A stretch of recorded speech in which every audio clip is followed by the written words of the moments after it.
apa sih Jess ngelihat suami kamu walaupun bukan masalah dia? Iya, itu yang salah satu yang aku syukurin. Aku tuh setiap pagi malam itu aku masih aja selalu berdoa. Kalau malam itu aku lebih berdoa sama Tuhan, apa ya, koreksi diri. Kalau pagi itu aku berdoa bersyukur. Nah, salah satu doa yang paling aku syukurin itu adalah terima kasih Tuhan, aku diberikan suami yang mau menjadi garda terdepan buat aku dan keluarga gitu. Dan aku tahu rasanya nggak mudah, tapi ini dengan Tuhan kirimkan sosok seperti Vincent itu membantu banget prosesnya, apalagi buat menjalani musibah ini dengan lebih ringan lah gitu. Kejadian di bandara kemarin tuh luapan emosi kalian karena setelah lama nunggu kali ya, atau gimana?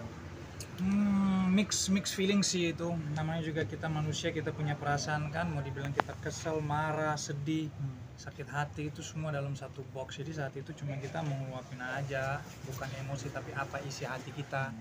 Sebenarnya cuma pengen nanya aja sih, cuma kan karena mungkin posisinya rame, takut nggak kedengeran jadi agak kenceng ngomongnya. Tapi kalau itu dijadikan alasan terintimidasi itu Nggak apa-apa, itu haknya dia lah, dia boleh merasa kayak gitu ya, nggak masalah. Bukan terintimidasi, ada yang bilang juga melanggar hak asasi manusia karena mempermalukan di depan umum. Nah, ada bahasa gimana? ya apa penderitaan saya yang saya alami. Saya lebih parah lagi, uang saya ludes, terus nasib saya waktu itu berantakan. Anak saya jadi nggak keurus, orang tua saya jadi sakit, saya jadi mental saya jadi rusak.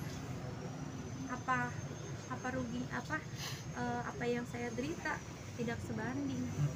Tapi setelah 5 tahun menunggu akhirnya tertangkap. 5 tahun? Lebih dari 5 tahun. 1,5 tahun menunggu, maksudnya akhirnya tertangkap. Ada kepuasan sendiri atau masih ingin meminta untuk hak kalian kembali? Nah, kita tetap minta keadilan. Kita Dia pasti pengen itu keadilan. ketangkep, itu terima kasih banyak, itu udah sesuai dengan prosedur. Sekarang udah ada titik terangnya di mana dia bisa BAP, tapi tetap kita berharap dan kita tetap optimis bahwa keadilan di Indonesia itu masih berlaku dan Indonesia itu negara hukum, jadi kita benar-benar tetap optimis bahwa dia akan bisa bertanggung jawab atas perbuatan dia. Tapi mau dibilang lega karena dia sekarang udah ketangkep dan dia udah menjadi tersangka dan mau nggak mau harus menjalani prosedur BAP. Itu kan udah satu langkah. Sudah satu langkah ke depan ya, ke depan. Tapi berarti saat itu benar-benar saat itu ya nafsu segala nafsu mood itu hilang, makanya jadi hanya bawaannya mulai awal-awal kalian bisa lihat aja di Google, kurusnya saya tuh kayak apa, tulang tok, benar-benar kayak tulang. Ya, itu karena ya stres.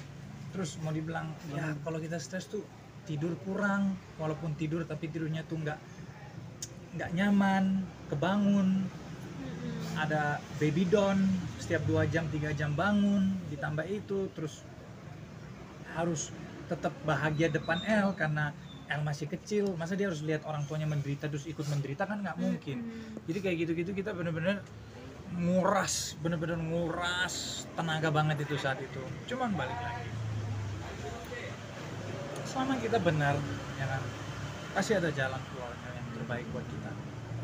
Selama kita nggak berbohong, kita nggak buat-buat, toh semua yang kita serahkan itu semua fakta kok ya kan.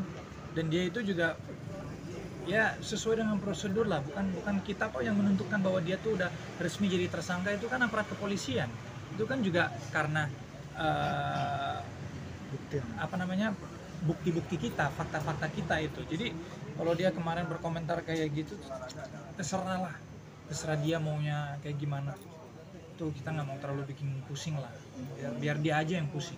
saat ini orang tua gimana mendengar kabar dan Orang tua dari awal selalu support, mereka selalu bilang kalian tuh jangan mikirin apa-apa, mikirin diri kalian sendiri dan keluarga, anak-anak, itu aja sih. Dan of course sebagai orang tua dia dan orang tua saya, mereka juga lega dikit lah dia udah ketangkep ya kan. Dan yang tadi saya bilang, ini udah ada one step ahead lagi buat segala harapan. ya.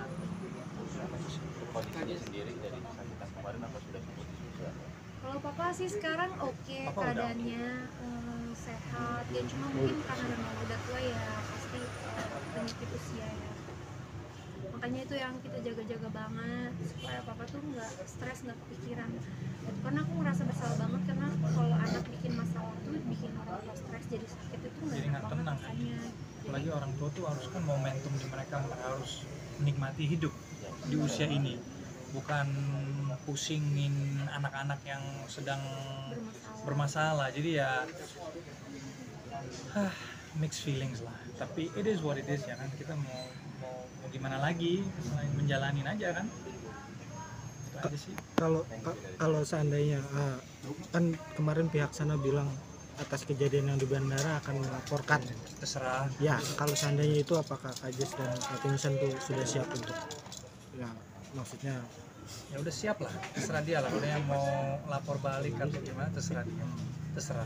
Dia punya hak kok untuk ngelakuin itu. Jadi kami tunggu aja, nggak apa-apa. It's okay. Dia merasa itu mau ngomong apa? Mau aku juga mengungkap apa yang saya rasa gitu. Betul. Kan ya to the point aja lah, kasusnya apa ini malah kesini kayak belut. Fokus aja udah, fokus itu aja. Jangan dikit-dikit aku merasa ini ngapain, buang-buang waktu. Iya, tapi setelah kemarin tertangkap, maksudnya pengharapan dari Jessica dan Kak Vincent sendiri untuk kembalinya harta kalian, berapa mobil dan itu Kita berharap, dan saya juga berharap sebesar-besarnya hak-hak istri saya itu dikembalikan. Cuman balik lagi, kita serahkan ini semua kepada Tuhan, karena kita hanya manusia biasa. Kita sebagai korban, terutama istri saya, nggak minta lebih, hanya keadilan dan hak-haknya dia itu dikembalikan dan dipulihkan, itu saja. Dan untuk CSB yang sudah tersangka, hukumannya yang mungkin dia nantinya harus dapat atau apa, sesuai aja dengan perbuatannya dia. Saya nggak minta lebih atau nggak minta gimana-gimana. Saya nggak mau kayak gimana, saya cuma minta harta istri saya itu balik, itu aja, hak-haknya istri saya maksud saya. Itu saja sebenarnya. Nggak mau panjang lebar, bikin ini bikin itu, nyerang balik, lapor balik, buat apa? Ngapain?